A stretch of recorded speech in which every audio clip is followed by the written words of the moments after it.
pessoal, tudo bem? Elton aqui falando com vocês.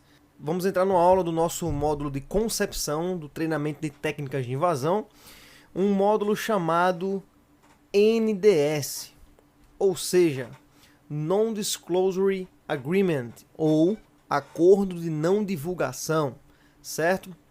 Em outras palavras, Acordo de Confidencialidade. Esse módulo é extremamente importante, tá, gente? Essa aula é extremamente importante porque vai tratar situações de legislação, situações onde você, como um futuro pentest, ou de repente se está começando na área agora, tenha o desejo de entender como funciona essa área para poder galgar posições.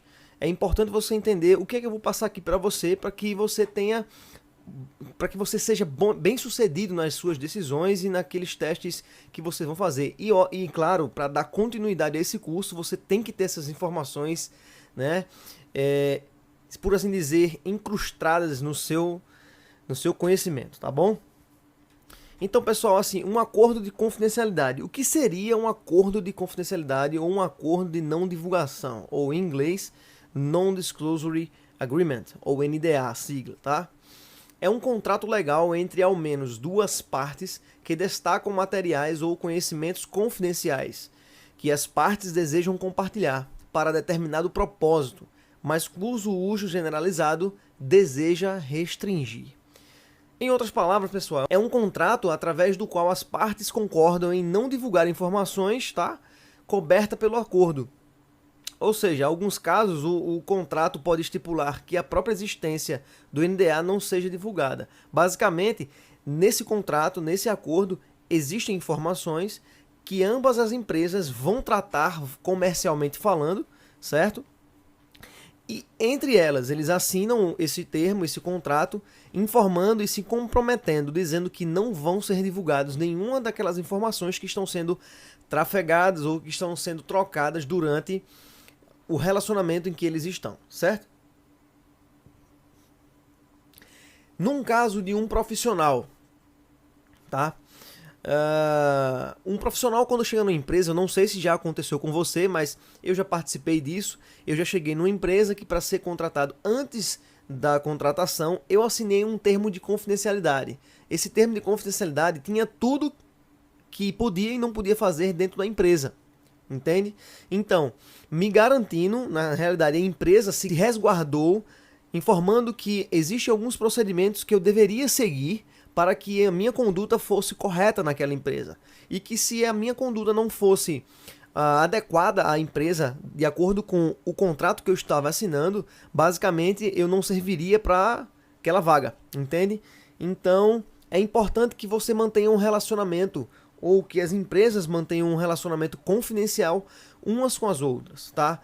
Para isso que de fato existe um acordo de confidencialidade. Os acordos de confidencialidade, pessoal, são assinados pelas partes interessadas do contrato.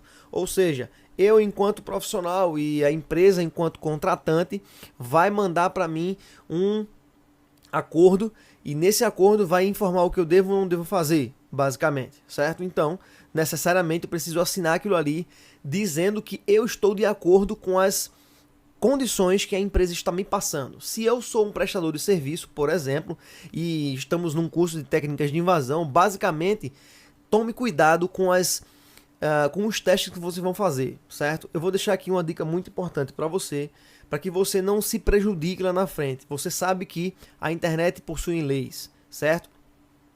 E um acordo de confidencialidade, se você for prestar algum serviço para uma empresa, é necessário que você estabeleça condições de trabalho, tá? Mas eu vou tocar em alguns pontos interessantes com vocês para que as restrições de uso dos materiais, das informações, né, de tudo aquilo que você vai trocar juntamente com a empresa, ou as empresas uma com a outra vai trafegar, certo? É necessário que seja tratado num acordo, certo? Então, existe dentro da segurança da informação uma norma que rege um código de prática, certo? Esse código de prática, basicamente, ele dita como deve ser, ele sugere como deve ser, certo? Realizado e moldado para a empresa que deseja implementar. essa norma é a ISO 27002. Tá? As normas da família 27000 são todas referentes à segurança da informação. Se você nunca ouviu falar a respeito dessa norma, então pesquise, né, a respeito da família 27000, tá? E você vai ficar sabendo. Mas basicamente a ISO 27002 é um código de prática para a gestão de segurança da informação. Na seção 6, como descrita nesse slide, tá? Que se chama Organizando a Segurança da Informação, ele fala o seguinte: para implementar a SI, ou a Segurança da Informação, em uma organização, é necessário que seja estabelecida uma estrutura para gerenciá-la. Para isso, as atividades de segurança da informação devem ser coordenadas por representantes de diversas partes da organização, com funções e papéis relevantes. Todas as responsabilidades pela segurança da informação também devem estar claramente definidas. Agora preste bem atenção nesse trecho. É importante ainda que sejam estabelecidos acordos de confidencialidade para proteger as informações de caráter sigiloso, bem como as informações que são acessadas, comunicadas, processadas ou gerenciadas por partes externas, tais como terceiros e clientes. Então, você nota que o código de boas práticas, né, que é a ISO 27002, ela diz para mim e para você que deve ser estabelecido acordo de confidencialidade para que a proteção da informação seja estabelecida no perímetro da empresa, a caráter de informação, de caráter sigiloso, né, as informações que são acessadas, comunicadas, processadas, enfim, as informações, esse ativo tão precioso que é informação, certo? Seja protegido. Basicamente, um acordo de confidencialidade respaldado pela ISO 27002, por essa norma. A ISO 27002 ela é uma norma internacional, tá, gente? Ela não é uma norma brasileira, ela é uma norma internacional de padrão, certo? Estabelecido internacionalmente como código de prática das empresas com relação à segurança da informação. Então, ela deve ser considerada. Então, quando você estiver testando um ambiente nas técnicas de invasão, nesse treinamento, tome muito cuidado com o que você vai fazer. Por quê?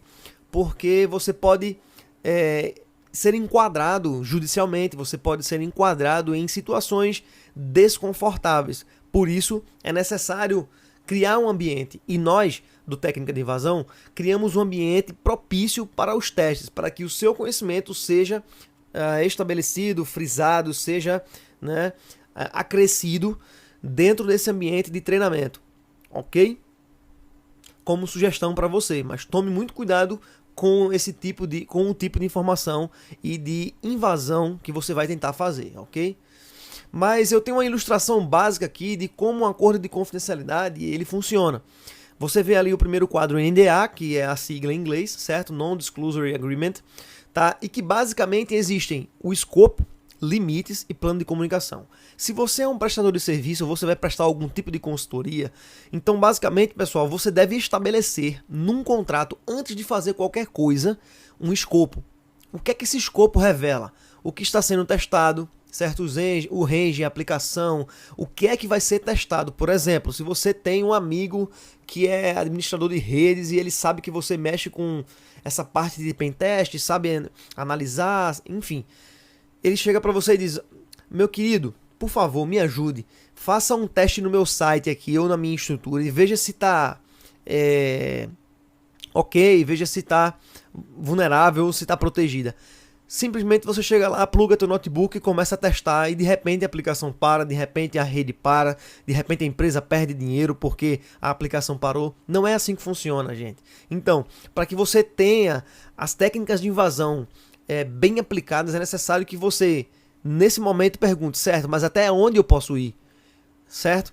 Estabeleça um limite, estabeleça limites, né, um escopo para que realmente você trabalhe, porque você pode ser prejudicado e aquele que te chamou também. Então, assim, para que você não seja incriminado, né, injustamente, estabeleça escopo, estabeleça um perímetro de teste. Olha, eu posso ir até aqui, eu posso fazer até aqui, eu posso estabelecer que eu vou para aquele serviço, para XX, ABC serviço e vou testar isso aqui, certo?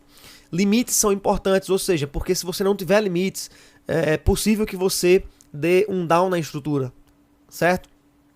Um servidor caia, É possível que o serviço daquele servidor caia, então é importante que limites sejam estabelecidos e, claro, exista um plano de comunicação. E além disso, do escopo, limites e plano de comunicação, para que essa estrutura seja totalmente consolidada, o acordo de confidencialidade ele vai tratar do seguinte: vai fazer com que você, enquanto prestador de serviço, não divulgue informações confidenciais da empresa de forma nenhuma. Por quê? Porque já imaginou o quão constrangedor é para uma empresa que aquelas informações vulneráveis ou que as vulnerabilidades encontradas naquele ambiente sejam divulgadas para a internet? É muito chato isso. Então, você, enquanto profissional de pentest, enquanto profissional de segurança, certo?